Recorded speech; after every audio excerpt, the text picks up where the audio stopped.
राधा राधा राधा राधा राधा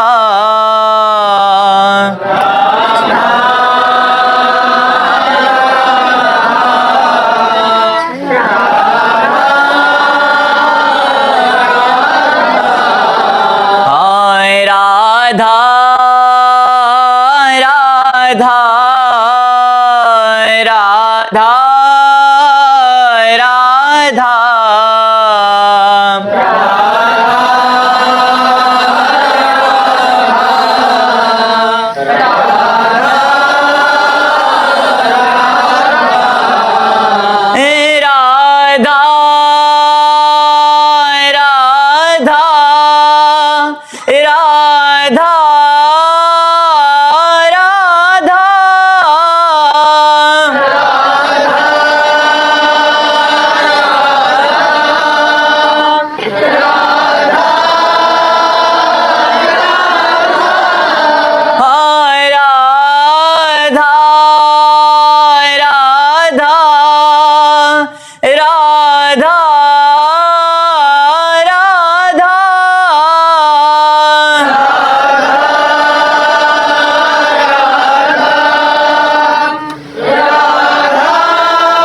भक्तन की, वृंदावन धाम की, सद्गुरुदेव भगवान की। अजीत चाहर जी, राधे राधे। राधे राधे महाराज जी। महाराज जी, अगर हमारी मेहनत से कमाया हुआ धन कोई दूसरा हड़प लेता है, फिर उन लोगों से मन खराब हो जाता है, उस समस्या से कैसे निकलूं महाराज? अगर आपने उसका पूर्व में हड़पा हो तो आज तो मेहनत की कमाई तुमने देखा कि उसने हड़प लिया और कल तुमने उसकी मेहनत की कमाई हड़पी हो, आज वो अपनी बेईमानी का बदला ले रहा हो, तो तुम्हें विवेक लगाकर बच जाना चाहिए ना। निपट गए, आपको सोचना चाहिए निपट गए, उससे वैर क्यों कर रहे हो? पूर्व प्रारब्ध, पूर्व का किया हुआ कर्म आज तुम्हारी सफलता को लूट रहा है। तो वो लूट नहीं रहा, वो अपना हिसाब ले रहा है। वो अपना हिसाब, वो तुम्हारा पुत्र बनकर, तुम्हारा मित्र बनकर के, तुम्हारा रिश्तेदार बनकर, तुम्हारा सहयोगी बनकर वो तुम्हारे साथ ऐसा कार्य करेगा जिससे तुम्हारी हानि होगी। इसलिए हानि होगी क्योंकि तुमने हानि की थी, वो अपनी हानि का बदला ले रहा है। वैसे उसकी बुद्धि हो जाएगी, वैसे वो कार्य करेगा। तो हमको ये समझना चाहिए जब हमारे साथ बेईमानी हो कि मैंने किसी की बेईमानी की थी, मेरा हिसाब बराबर हो गया। राधा राधा, अब मुझे आगे चलना चाहिए। इससे द्वेष नहीं करना चाहिए, नहीं तो नया कर्म बन जाएगा।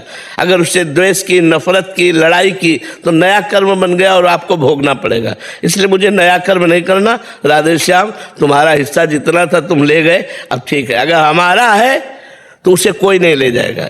और किसी का कर्जा नहीं रखना चाहिए। अगर अपनी जानकारी में किसी का कर्जा हो तो किसी का कर्जा नहीं रखना चाहिए। तो हमें किसी की बेईमानी नहीं करनी, लेकिन कोई हमारी बेईमानी कर लेता है तो कबीरा खुद को ठगाइए, जा खाओ जाके। तुम्हारा कुछ हम लिया होगा तो तुमने हमारा ले लिया, नहीं हमारी चीज पड़ी रहेगी, कोई उठा नहीं सकता, वो हमारे ही प्रयोग में आएगी।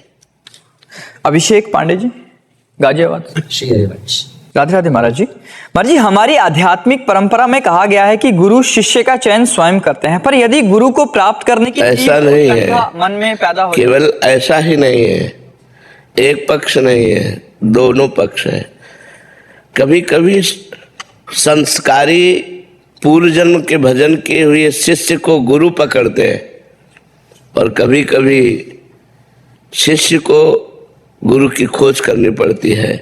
और गुरु के शरणागत होना, दोनों पक्ष है। एक पक्ष नहीं है कि गुरु ही शिष्य की खोज करता है, उसको क्या लेना देना है, वो आप तो काम महापुरुष है, उसको शिष्य की जरूरत क्या है। वो तो भगवत प्रेरित होकर के पूर्व साधना जिसकी भ्रष्ट हो गई है और वो जन्मा है, तो वो जाकर के उसको उठ चल। जैसे हमारे जन्म होने के समय, जब हमारा जन्म हुआ तो नैमिषारण्य के एक संत आए, हमारे पिताजी से पूछा चिलवा आया है क्या, तो उनका भाजी कोई संत तो आए नहीं। बोले तुम्हारे घर में कुछ हुआ है क्या, बोले हाँ लड़का हुआ है, बोले हाँ चिलवा आया, हम समय आएगा तब निकाल देंगे। तो पूर्व जन्म का हमारा जो भजन बचा है हम उसे नहीं पूरा कर पाए तो गुरु आके खोज लेता है और वो वहां से निकाल देता है। नहीं तो प्रायः शिष्य को ही गुरु की खोज करनी पड़ती है। गुरु आप तो काम होते हैं, उनको किसी की जरूरत होती नहीं है, वो पूर्ण काम होते हैं, उनको शिष्य की क्या जरूरत होती है। आप प्रश्न कीजिए। महाराज जी, आप कह रहे हैं कि प्रमाणिक गुरु का चयन करते समय किन किन बातों का ध्यान रखना चाहिए आगे? देखो, पहली बात तो यह है कि अध्यात्म है, अध्यात्म चिदानंद होता है और हम गुण और दोष प्राकृतिक देखते हैं। प्राकृतिक गुण दोषों से गुरु की पहचान नहीं हो सकती, क्योंकि प्राकृतिक गुण का नाटक तो एक फिल्म में भी करने वाला जो साधु का रोल करता है वो सम्यक रोल करता है। तो अगर गुण हम देखेंगे तो सम्यक नाटक कर रहा होगा तो उस पाखंडी है, लेकिन वो रोल पूरा सम्यक साधु का कर रहा है, तो आप लक्षण मिलाएंगे आपको मिल जाएंगे, लेकिन वो साधु है नहीं, वो तो रोल कर रहा है साधु का। तो बाहरी गुणों से हम साधुता को नहीं पहचान सकते। वैसे कुछ लक्षण बाहरी वर्णन किए गए हैं। तितिक्षवा, जो महान सहनशील हो, गर्मी सर्दी बरसात, लाभ हानि मान अपमान दुख सुख सबको सहने वाला हो। कारुणिका, उस सब पर करुणा करने वाला हो, उसका स्वभाव सब पर दया करना हो। सर्वभूत हिते रताहा, वो समस्त भूतों में हित की भावना रखता हो और स्वयं भगवान के चरणारविंद की भक्ति से युक्त, और जो उसके सामने पहुंच जाए उसको पहुंचते ही शांति, एक ऐसा अपनापन लगे कि इनको मैंने देखा पहली बार लेकिन लग रहा है ये मेरे अपने हैं, और उनके वचनों से हमारा अध्यात्म जागृत हो जाए। यही कोई बाहरी लक्षण है, बकाया आंतरिक लक्षणों को तो पहचाना ही नहीं जा सकता। जैसे निर्मोह, अब मोह रहित होकर के करुणा करना है, यही महापुरुषों में होता है। वो प्यार का नाटक करते हैं, सबसे प्यार का नाटक करते हैं, लेकिन उनका किसी से प्यार नहीं होता, एकमात्र परमात्मा से प्यार होता है। वो परमात्मा में अपने चित्त को रखते। कारुणिका, करुणा करनी है लेकिन निर्ममो निरहंकारा, करुणा करते हुए ममता और अहंकार ना आने पावे। वो सिद्ध महापुरुष निर्मोह होते हैं, वो सिद्ध महापुरुष निर्माण होते हैं। वो सिद्ध महापुरुष का किसी का संग उनके ऊपर रंग नहीं ला सकता, चाहे जितना कोई भोग सामग्री भोगी वस्तुएं हो, उनका चित्त कभी चलायमान नहीं हो सकता। वो जित संग दोषा, निरंतर आत्मस्वरूप में स्थित रहते हैं, द्वंद्वों पर विजय प्राप्त किए होते हैं, सुख दुख में समान भाव रखते हैं। ऐसे महापुरुष भगवत प्राप्त होते हैं। ऐसे भगवत प्राप्त महापुरुषों को गुरु बनाना चाहिए, पर हम नहीं जानते कि वो रोल कर रहे हैं या वास्तविक है। भगवान तो जानते हैं ना, तो हमें सर्वप्रथम भगवान को गुरु बनाना चाहिए कि भगवान श्री कृष्ण ही हमारे गुरु हैं, और फिर उनसे प्रार्थना करें कि यदि आपको प्रगट रूप में गुरु देने की आवश्यकता है तो आप हमें पहुंचा दो या उनसे मिला दो, उनको हमारे पास पहुंचा दो या हम उनके पास पहुंच जाएं। तो भगवान जहां जोड़ेंगे वो सही जोड़ेंगे। हम किसी के प्रवचन से प्रभावित होकर, किसी की महिमा से प्रभावित होकर, तो पूर्व जन्म के पुण्यों से भी होता है। तो अब बहुत लोग सलाम कर रहे हैं, उनको सलूट कर रहे हैं, नमस्कार कर रहे हैं, तो बहुत लोगों का नमस्कार करना कोई साधुता का लक्षण नहीं। बहुत अच्छा प्रवचन कर लेना, एक से एक लक्ष्यदार भाषण देने वाले लोग हैं कि आप शब्द पर मोहित हो जाएंगे, ऐसे ऐसे बोलने वाले, तो क्या वो साधु हो गए क्या? तो क्या हम साधुता की पहचान माने? यही मान रहित होना, मोह रहित होना, संग दोष का प्रभाव न पड़ना, आत्मस्वरूप में स्थित रहना, समस्त द्वंद्वों पर विजय प्राप्त करना, सुख दुख में समान भाव। ये तो बाहरी दिखाई नहीं देंगे। जितने हम लक्षण बता रहे हैं सब आंतरिक है। और आंतरिक लक्षणों का बाह्य नाटक तो कोई बहुत अच्छे ढंग से कर सकता है, जो नाटक करता है वो बहुत अच्छे ढंग से कर सकता है कि सही महात्मा में त्रुटि हो सकती है, लेकिन नाटक करने वाले में त्रुटि नहीं मिलेगी क्योंकि वो नाटक कर रहा है। तो इसलिए बच्चा, ये साधुता का वेश ऐसा है जैसे गंगा जी में सब कुछ समा जाता है, चाहे जो नाला डालो चाहे डालो, सुरसर मिले तो पावन कैसे, ऐसे इस वेश में असली नकली कई प्रकार के होते हैं। तो आप पहचाने नहीं जा सकते कि असली कौन है, क्योंकि बाहरी गुण माया जनित है और माया जनित गुणों से वो मायातीत होता है, वो गुणातीत होता है। तो महात्मा को कैसे पहचाना जा सके? जैसे भगवान अपने आप को जना दे तो कोई जान जाए, ऐसे महात्मा अपना परिचय खोल दे तो कोई जान जाए नहीं। महात्मा को जानना बड़ा कठिन होता है। मधुसूदन मिश्र जी। जय श्री राधे। राधे राधे महाराज जी। महाराज जी, मृत्यु के उपरांत जीव के स्वरूप और उसकी यात्रा के विषय में जानने का इच्छा है। कर्मों के अनुसार उसकी त्रिविध गति होती है और उसकी विविध गति होती है। शब्दों पर ध्यान देना, उसकी त्रिविध गति होती है और उसकी विविध गति होती है। त्रिविध गति में अधिक पाप करने वाला यातना देह में डालकर, ये पांच भौतिक देह तो छूट जाता है, यातना देह में डालकर उसे नरक भोगवाया जाता है। अधिक पुण्य करने वाला देव देह में डालकर स्वर्ग आदि में उसे सुख भोगवाया जाता है। और दोनों के जब पाप पुण्य क्षीण हो जाते हैं तो त्रिविध गति मनुष्य योनि या इसमें मृत्यु लोक में उसका जन्म होता है। और विविध गति 84 लाख योनियों में 83,99,999 योनियां और एक मनुष्य योनि प्लस मिला के मनुष्य योनि। तो त्रिविध गतियां और विविध गतियां ये साधारण होती रहती है।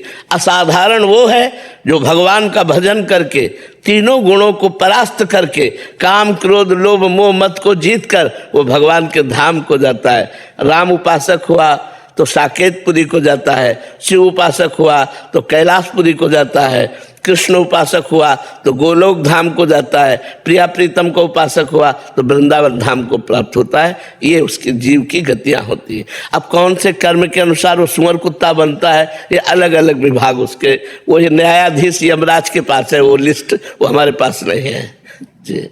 सौम्य रंजन कुमार जी, उड़ीसा से। राधे राधे महाराज जी। गुरुदेव भगवान, एक और है परिक्रमा जो 2 घंटे में पूरी होती है और दूसरी ओर है नाम जप जो बैठकर करने को मिले, तो कौन सा ज्यादा? परिक्रमा करते हुए नाम जप। परिक्रमा ऐसे थोड़ी की जाती है कि संसार का चिंतन करते हुए परिक्रमा करें। फिर परिक्रमा का मतलब क्या रहा? तो चलना रहा केवल। परिक्रमा का मतलब है आराध्य देव का नाम या मंत्र सुमिरन करते हुए परिक्रमा करना, मौन परिक्रमा करना, नाम जप करते हुए मौन, किसी की निंदा किसी की स्तुति किसी की बात करते हुए परिक्रमा नहीं। परिक्रमा करते हुए अपने आराध्य देव के तरफ लघु शंका न करें। जैसे हम वृंदावन की परिक्रमा कर रहे हैं तो हमारे दाहिनी तरफ आराध्य देव वृंदावन है, तो हम बाईं तरफ लघु शंका करें। अगर हम थूकते भी हैं तो बाईं तरफ, अगर कारणवशात हमें ऐसे थूकना भी पड़े तो बाईं तरफ, अगर हम प्रसाद भी पाए तो हमारे दोनों पत्तल बाईं तरफ, जैसे गिरिराज जी की परिक्रमा है।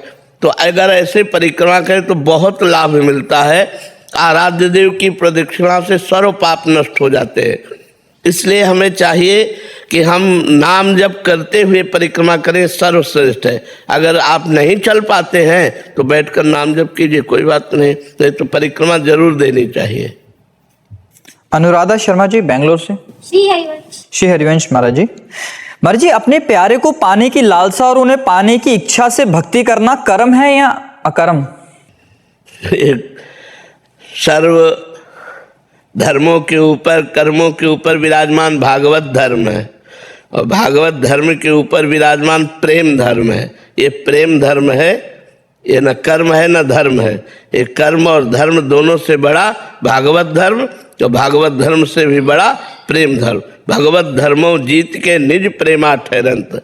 अपने प्यारे से मिलने के लिए ये प्रेम धर्म स्वीकार किया जाता है। लेकिन कौन चाहता है प्यारे से मिलना? बहुत कठिन बात है। संसार का प्यार मिटा पाना बहुत कठिन बात है।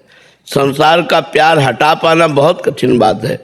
जो संसार का प्यार हटा देता है वही भगवान से प्यार कर सकता है, सब कोई नहीं कर सकता है। जो माँ से, पिता से, भाई से, बंधु से, रिश्ते नातेदारों से, संपूर्ण संसार से अपने प्यार को हटाकर और गोविंद में लगा दिया, वही गोविंद का प्रेमी होता है। भगवान का आशिक ऐसा नहीं होता। यहाँ अनन्यता चाहिए, एकमात्र मेरे तो गिरधर गोपाल दूसरों न कोई। शुद्ध प्रेम में केवल अपने भगवान से, सबको भगवान के भाव से।